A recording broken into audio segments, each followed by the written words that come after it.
Daniel 1. In the 3rd year of the reign of Jehoiakim, king of Judah, Nebuchadnezzar, king of Babylon, came to Jerusalem and besieged it. And the Lord gave Jehoiakim, king of Judah, into his hand, with some of the vessels of the house of God. And he brought them to the land of Shinar, to the house of his God, and placed the vessels in the treasury of his God. Then the king commanded Ashpenaz, his chief eunuch, to bring some of the people of Israel, both of the royal family and of the nobility, youths without blemish, of good appearance, and skillful in all wisdom, endowed with knowledge, understanding learning, and competent to stand in the king's palace, and to teach them the literature and language of the Chaldeans. The king assigned them a daily portion of the food that the king ate, and of the wine that he drank. They were to be educated for 3 years, and at the end of that time they were to stand before the king. Among these were Daniel, Hananiah, Mishael, and Azariah of the tribe of Judah. And the chief of the eunuchs gave them names. Daniel he called Belteshazzar, Hananiah he called Shadrach, Mishael he called Meshach, and Azariah he called Abednego. But Daniel resolved that he would not defile himself with the king's food, or with the wine that he drank. Therefore he asked the chief of the eunuchs to allow him not to defile himself. And God gave Daniel favor and compassion in the sight of the chief of the eunuchs. And the chief of the eunuchs said to Daniel, I fear my lord the king, who assigned your food and your drink, for why should he see that you were in worse condition than the youths who are of your own age? So you would endanger my head with the king. Then Daniel said to the steward, whom the chief of the eunuchs had assigned over Daniel, Hananiah, Mishael, and Azariah, Test your servants for 10 days. Let us be given vegetables to eat and water to drink. Then let our appearance and the appearance of the youths who eat the king's food be observed by you, and deal with your servants according to what you see. So he listened to them in this matter, and tested them for 10 days. At the end of 10 days, it was seen that they were better in appearance and fatter in flesh than all the youths who ate the king's food. So the steward took away their food and the wine they were to drink, and gave them vegetables. As for these 4 youths, God gave them learning and skill in all literature and wisdom, and Daniel had understanding in all visions and dreams. At the end of the time, when the king had commanded that they should be brought in, the chief of the eunuchs brought them in before Nebuchadnezzar. And the king spoke with them, and among all of them none was found like Daniel, Hananiah, Mishael, and Azariah. Therefore they stood before the king, and in every matter of wisdom and understanding about which the king inquired of them, he found them 10 times better than all the magicians and enchanters that were in all his kingdom. And Daniel was there until the 1st year of King Cyrus. Daniel 2. In the 2nd year of the reign of Nebuchadnezzar, Nebuchadnezzar had dreams. His spirit was troubled, and his sleep left him. Then the king commanded that the magicians, the enchanters, the sorcerers, and the Chaldeans be summoned to tell the king his dreams.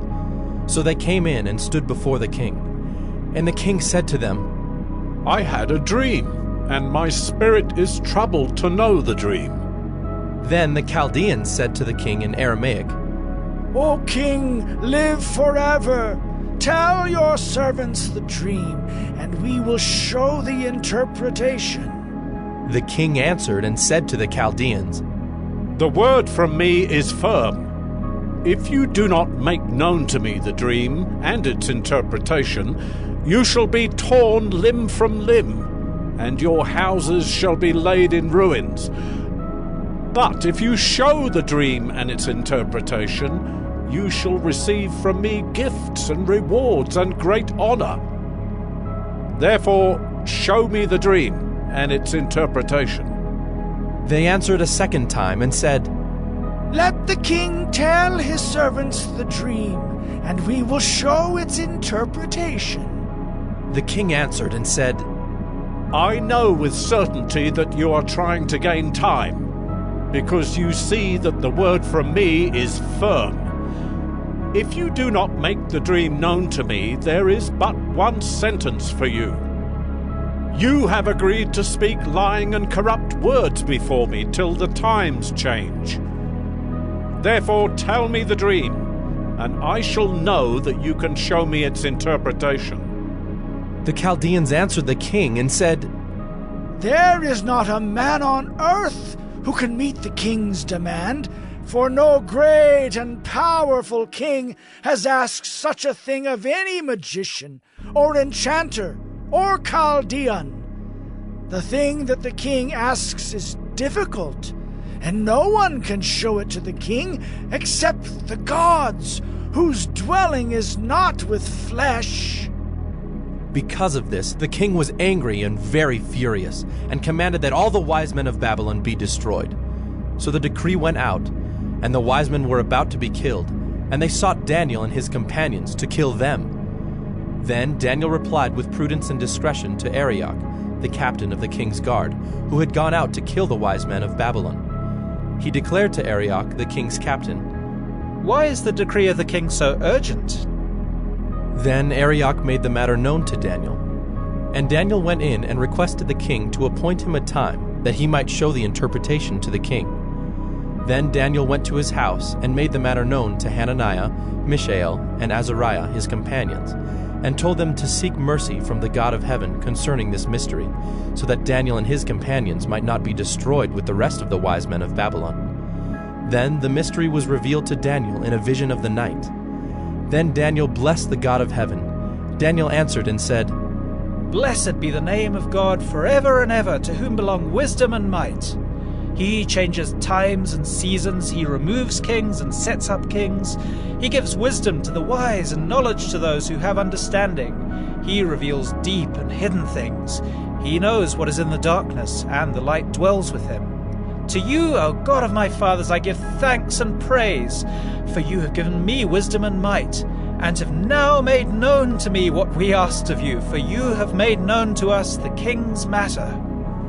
Therefore Daniel went into Arioch, whom the king had appointed to destroy the wise men of Babylon. He went and said thus to him, "Do not destroy the wise men of Babylon. Bring me in before the king, and I will show the king the interpretation." Then Arioch brought in Daniel before the king in haste, and said thus to him, "I have found among the exiles from Judah a man who will make known to the king the interpretation." The king declared to Daniel, whose name was Belteshazzar, "Are you able to make known to me the dream that I have seen and its interpretation?" Daniel answered the king and said, "No wise men, enchanters, magicians, or astrologers can show to the king the mystery that the king has asked. But there is a God in heaven who reveals mysteries, and he has made known to King Nebuchadnezzar what will be in the latter days. Your dream and the visions of your head as you lay in bed are these. To you, O king, as you lay in bed, came thoughts of what would be after this, and he who reveals mysteries made known to you what is to be. But as for me, this mystery has been revealed to me, not because of any wisdom that I have more than all the living, but in order that the interpretation may be made known to the king, and that you may know the thoughts of your mind. You saw, O king, and behold, a great image. This image, mighty and of exceeding brightness, stood before you, and its appearance was frightening. The head of this image was of fine gold, its chest and arms of silver, its middle and thighs of bronze, its legs of iron, its feet partly of iron and partly of clay. As you looked, a stone was cut out by no human hand, and it struck the image on its feet of iron and clay, and broke them in pieces. Then the iron, the clay, the bronze, the silver, and the gold all together were broken in pieces, and became like the chaff of the summer threshing floors, and the wind carried them away, so that not a trace of them could be found. But the stone that struck the image became a great mountain and filled the whole earth. This was the dream. Now we will tell the king its interpretation. You, O king, the King of kings, to whom the God of heaven has given the kingdom, the power, and the might, and the glory, and into whose hand he has given, wherever they dwell, the children of man, the beasts of the field, and the birds of the heavens, making you rule over them all. You are the head of gold. Another kingdom, inferior to you, shall arise after you, and yet a third kingdom of bronze, which shall rule over all the earth. And there shall be a fourth kingdom, strong as iron, because iron breaks to pieces and shatters all things. And, like iron that crushes, it shall break and crush all these. And, as you saw the feet and toes, partly of potter's clay and partly of iron, it shall be a divided kingdom, but some of the firmness of iron shall be in it, just as you saw iron mixed with the soft clay. And as the toes of the feet were partly iron and partly clay, so the kingdom shall be partly strong and partly brittle. As you saw the iron mixed with soft clay, so they will mix with one another in marriage, but they will not hold together, just as iron does not mix with clay. And in the days of those kings, the God of heaven will set up a kingdom that shall never be destroyed, nor shall the kingdom be left to another people. It shall break in pieces all these kingdoms and bring them to an end, and it shall stand forever. Just as you saw that a stone was cut from a mountain by no human hand, and that it broke in pieces the iron, the bronze, the clay, the silver, and the gold. A great God has made known to the king what shall be after this. The dream is certain, and its interpretation sure. Then King Nebuchadnezzar fell upon his face and paid homage to Daniel, and commanded that an offering and incense be offered up to him. The king answered and said to Daniel, Truly, your God is God of gods and Lord of kings, and a revealer of mysteries, for you have been able to reveal this mystery. Then the king gave Daniel high honors and many great gifts, and made him ruler over the whole province of Babylon, and chief prefect over all the wise men of Babylon. Daniel made a request of the king, and he appointed Shadrach, Meshach, and Abednego over the affairs of the province of Babylon. But Daniel remained at the king's court. Daniel 3. King Nebuchadnezzar made an image of gold, whose height was 60 cubits, and its breadth 6 cubits.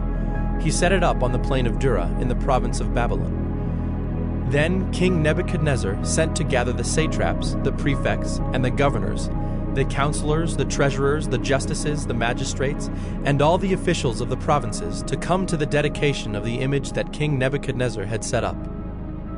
Then the satraps, the prefects, and the governors, the counselors, the treasurers, the justices, the magistrates, and all the officials of the provinces gathered for the dedication of the image that King Nebuchadnezzar had set up. And they stood before the image that Nebuchadnezzar had set up, and the herald proclaimed aloud, You are commanded, O peoples, nations, and languages, that when you hear the sound of the horn, pipe, lyre, trigon, harp, bagpipe, and every kind of music, you are to fall down and worship the golden image that King Nebuchadnezzar has set up. And whoever does not fall down and worship shall immediately be cast into a burning fiery furnace. Therefore, as soon as all the peoples heard the sound of the horn, pipe, lyre, trigon, harp, bagpipe, and every kind of music, all the peoples, nations, and languages fell down and worshipped the golden image that King Nebuchadnezzar had set up. Therefore, at that time certain Chaldeans came forward and maliciously accused the Jews. They declared to King Nebuchadnezzar, O king, live forever. You, O king, have made a decree that every man who hears the sound of the horn, pipe, lyre, trigon, harp, bagpipe, and every kind of music shall fall down and worship the golden image. And whoever does not fall down and worship shall be cast into a burning fiery furnace. There are certain Jews whom you have appointed over the affairs of the province of Babylon, Shadrach, Meshach, and Abednego. These men, O king, pay no attention to you. They do not serve your gods or worship the golden image that you have set up. Then Nebuchadnezzar, in furious rage, commanded that Shadrach, Meshach, and Abednego be brought. So they brought these men before the king. Nebuchadnezzar answered and said to them, Is it true, O Shadrach, Meshach, and Abednego, that you do not serve my gods or worship the golden image that I have set up? Now, if you are ready when you hear the sound of the horn, pipe, lyre, trigon, harp, bagpipe, and every kind of music, to fall down and worship the image that I have made, well and good. But if you do not worship, you shall immediately be cast into a burning fiery furnace. And who is the God who will deliver you out of my hands? Shadrach, Meshach, and Abednego answered and said to the king, O Nebuchadnezzar, we have no need to answer you in this matter. If this be so, our God whom we serve is able to deliver us from the burning fiery furnace, and he will deliver us out of your hand, O king. But if not, be it known to you, O king, that we will not serve your gods or worship the golden image that you have set up. Then Nebuchadnezzar was filled with fury, and the expression of his face was changed against Shadrach, Meshach, and Abednego. He ordered the furnace heated 7 times more than it was usually heated, and he ordered some of the mighty men of his army to bind Shadrach, Meshach, and Abednego, and to cast them into the burning fiery furnace. Then these men were bound in their cloaks, their tunics, their hats, and their other garments, and they were thrown into the burning fiery furnace. Because the king's order was urgent and the furnace overheated, the flame of the fire killed those men who took up Shadrach, Meshach, and Abednego. And these 3 men, Shadrach, Meshach, and Abednego, fell bound into the burning fiery furnace. Then King Nebuchadnezzar was astonished and rose up in haste. He declared to his counselors, Did we not cast 3 men bound into the fire? They answered and said to the king, True, O king. He answered and said, But I see 4 men, unbound, walking in the midst of the fire, and they are not hurt. And the appearance of the 4th is like a son of the gods. Then Nebuchadnezzar came near to the door of the burning fiery furnace.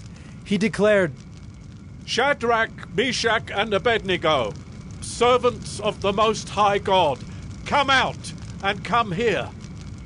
Then Shadrach, Meshach, and Abednego came out from the fire. And the satraps, the prefects, the governors, and the king's counselors gathered together and saw that the fire had not had any power over the bodies of those men. The hair of their heads was not singed, their cloaks were not harmed, and no smell of fire had come upon them. Nebuchadnezzar answered and said, Blessed be the God of Shadrach, Meshach, and Abednego, who has sent his angel and delivered his servants, who trusted in him, and set aside the king's command, and yielded up their bodies rather than serve and worship any god except their own God. Therefore, I make a decree. Any people, nation, or language that speaks anything against the God of Shadrach, Meshach, and Abednego shall be torn limb from limb, and their houses laid in ruins. For there is no other God who is able to rescue in this way. Then the king promoted Shadrach, Meshach, and Abednego in the province of Babylon.